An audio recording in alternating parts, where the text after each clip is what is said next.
बुरा सुनने पर तुरंत यकीन कर लेते हैं। ऐसा संभवतः सर्वाइवल इंस्टिंक्ट के कारण होता है, जो ज्यादातर जानवरों में ज्यादा पाई जाती है। एक रिसर्च में ये साबित हुआ है कि जितनी चिंता यानी टेंशन आजकल के बच्चे दिखाते हैं, उतनी चिंता 1950 में दिमागी मरीज दिखाते थे। मनोविज्ञान के अनुसार अगर किसी पुरुष को किसी बात से तकलीफ पहुंची हो तो वो उस बात को भूल जाते हैं, लेकिन माफ नहीं करते। लेकिन अगर किसी महिला को किसी बात से तकलीफ हुई हो तो वो उसे माफ तो कर देती है, लेकिन भूलती नहीं। एक इंसान के लिए सबसे मुश्किल कामों में से एक है खुद को ये समझाना कि अब मुझे किसी की परवाह नहीं है। मनोविज्ञान कहता है कि हम जितना ज्यादा दूसरों पर खर्च करते हैं, हम उतने ही ज्यादा खुश रहते हैं। एक रिसर्च में यह साबित हुआ है कि यदि आप किसी को अपने गोल्स यानी लक्ष्य को बता देते हैं तो आपके सफल होने की संभावना कम हो जाती है। ऐसा इसलिए होता है क्योंकि आप वो प्रेरणा खो देते हैं, यानी मोटिवेशन लूज कर देते हैं। और मनोविज्ञान कहता है कि 90% लोग मैसेज या पत्र में वही चीजें लिखते हैं जिन्हें वो खुद कह नहीं सकते। और आपका फेवरेट गाना आपको इसलिए पसंद है क्योंकि वो आपकी जिंदगी की किसी असल घटना के साथ जुड़ा होता है। एक रिसर्च में यह पता चला है कि 18 से 33 साल की उम्र तक व्यक्ति सबसे ज्यादा तनाव में रहता है और 33 साल की उम्र के बाद ये तनाव धीरे धीरे कम होता जाता है। यदि आप अपनी भावनाओं को छिपाओगे तो दूसरे व्यक्ति के लिए आपको समझना उतना ही मुश्किल होगा। हालांकि ऐसा करने से आप दूसरे की नजरों में अपनी विश्वसनीयता खो सकते हैं। एक रिसर्च में यह साबित हुआ है कि कॉमेडियन और मजाकिया लोग दूसरों के मुकाबले ज्यादा उदास रहते हैं। आपका माइंड आधे से ज्यादा समय तो केवल मेमोरीज यानी यादें दोहराता रहता है। एक रिसर्च के मुताबिक दिल टूटने से किसी की मौत भी हो सकती है और इसे स्ट्रेस कार्डियोमायोपैथी कहते हैं। साइकोलॉजी कहता है कि जब हमें कोई नजरअंदाज यानी इग्नोर करता है तो वही रसायन यानी केमिकल रिलीज होता है जो हमें चोट लगने पर होता है। स्मार्ट यानी तीव्र बुद्धि वाले लोग खुद को कम आंकते हैं, जबकि दूसरे लोग उन्हें प्रतिभाशाली और श्रेष्ठ समझते हैं। मनोविज्ञान कहता है कि यदि आप पुराने समय को याद करते हैं तो उससे ज्यादा ये याद आता है कि हमने ऐसा आखिरी बार कब याद किया था। जब आपको किसी से प्रेम होता है तो हमारा शरीर इसमें कुछ खास नहीं करता, बस दिमाग एक केमिकल रिलीज करता है जिससे हमें अलग अच्छा अनुभव होता है और उस केमिकल का नाम है डोपामाइन। साइकोलॉजी के अनुसार जब कोई आपसे ये कहता है कि मुझे आपसे कुछ बात करनी है तो हमें हाल ही में किए गए अपने सारे बुरे काम सेकंडों में याद आ जाते हैं। और जो लोग ज्यादा हंसते हैं उनमें दर्द को सहने की क्षमता दूसरों से ज्यादा होती है। मनोविज्ञान कहता है कि हम जो भी सोचते हैं उसका 90% हिस्सा सीधा हमारे मूड पर असर करता है। एक गलत विचार सारे मूड को खराब कर सकता है। किसी के साथ ज्यादा समय बिताने से आप उसकी आदतें अपनाने लगते हैं, इसलिए सोच समझकर दोस्त बनाएं। 90% लोगों का दिमाग ये सोचता है कि कुछ पल के लिए समय पीछे चला जाए। साइकोलॉजी कहता है कि अगर कोई बहुत नाखून चबाता है तो इसका मतलब है कि वो काफी परेशान है। दोस्तों, एक रिसर्च में ये साबित हुआ है कि एक फोन खो देने पर होने वाली चिंता उस चिंता के काफी समान होती है जब व्यक्ति अपने मौत के करीब होता है। यदि कोई व्यक्ति अपने साथ ज्यादा तकिए लेकर सोता है तो इसका मतलब है कि वो खुद को बहुत अकेला फील कर रहा है।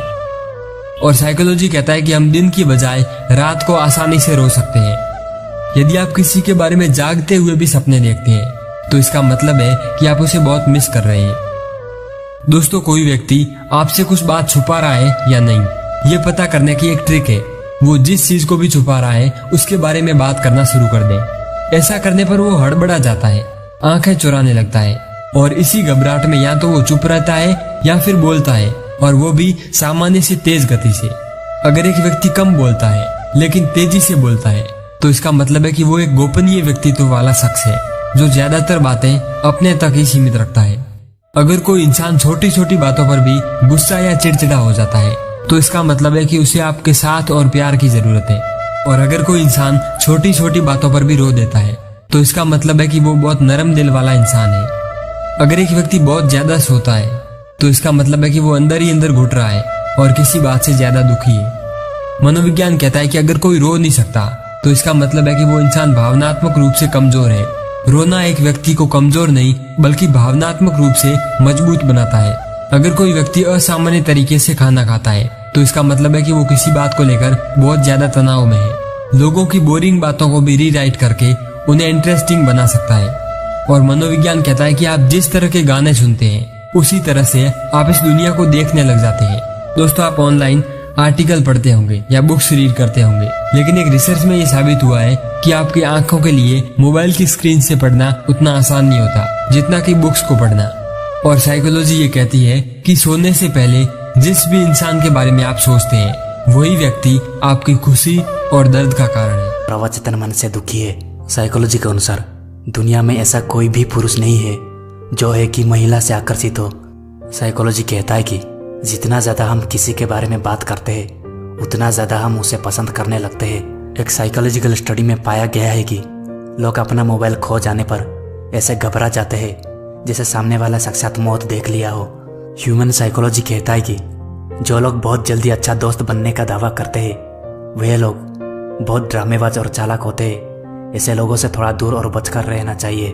ह्यूमन साइकोलॉजी कहता है कि जो लोग बार बार हाथ धोते हैं या फिर बार बार पैसों को गिनते हैं वे किसी मानसिक बीमारी से पीड़ित होते हैं। साइकोलॉजी कहता है कि जो लोग अच्छी सलाह देते हैं वे आमतौर पर ज्यादा समस्याओं से घिरे हुए होते हैं। साइकोलॉजी कहता है कि जो लोग वास्तव में सफल होना चाहते हैं वो लोग मुसीबत आने पर रास्ता ढूंढते हैं, सफल होने का बहाना नहीं बनाते। साइकोलॉजी कहता है कि अगर आप चाहते हो कि लोग आपके साथ रहना पसंद करें तो आप खुश रहे, क्योंकि जब आप खुश रहेंगे तो दूसरों पर भी इसका अच्छा प्रभाव पड़ता है। साइकोलॉजी कहता है कि गर्म पानी से नहाने से इंसान को अकेलापन कम फील होता है। साइकोलॉजी कहता है कि हमारा दिमाग चेहरे का आविष्कार नहीं करता। अपने सपनों में हम केवल वही चेहरे देखते हैं जिन्हें हमने पहले कहीं देखा होता है। साइकोलॉजी कहता है कि जो लोग ज्यादा हंसते हैं वो शारीरिक और भावनात्मक दर्द बेहतर तरीके से बर्दाश्त कर सकते हैं। साइकोलॉजी कहता है कि हम कभी भी अपने दिमाग को 100% लापरवाह नहीं बना सकते। हमारा दिमाग कहीं ना कहीं हिस्सा हमेशा अपने प्रति सतर्क रहता है।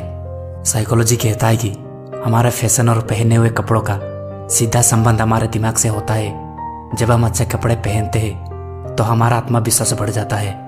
साइकोलॉजी कहता है कि 2/3 मानवों को यह पता ही नहीं होता कि उनके लिए क्या चीज सही है और उनकी ताकत क्या है। साइकोलॉजी कहता है कि जो लोग मूर्खतापूर्ण सवालों या स्थितियों पर तेजी से प्रतिक्रिया करते हैं वो स्वभाव से अधिक बुद्धिमान होते हैं। साइकोलॉजी कहता है कि शारीरिक रूप से थक जाने के बाद लोग अधिक ईमानदार हो जाते हैं। यही कारण है कि देर रात तक बातचीत के दौरान लोग कई बातों को कबूल कर लेते हैं। साइकोलॉजी कहता है कि इंसान के सबसे मुश्किल कार्यों में से एक है खुद को यह समझाना कि अब उसे किसी की परवाह ही नहीं है। साइकोलॉजी कहता है कि वह व्यक्ति ज्यादा आकर्षित लगते हैं जो उन चीजों के बारे में बात करते हैं जिनमें वे वास्तव में रुचि रखते हैं।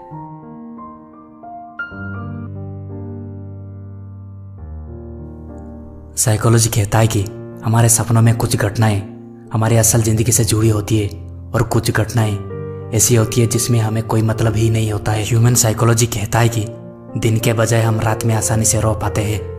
मनोविज्ञान कहता है कि जो लोग ताना समझने में बढ़िया होते हैं वो अक्सर दिमाग पढ़ने में भी अच्छे होते हैं।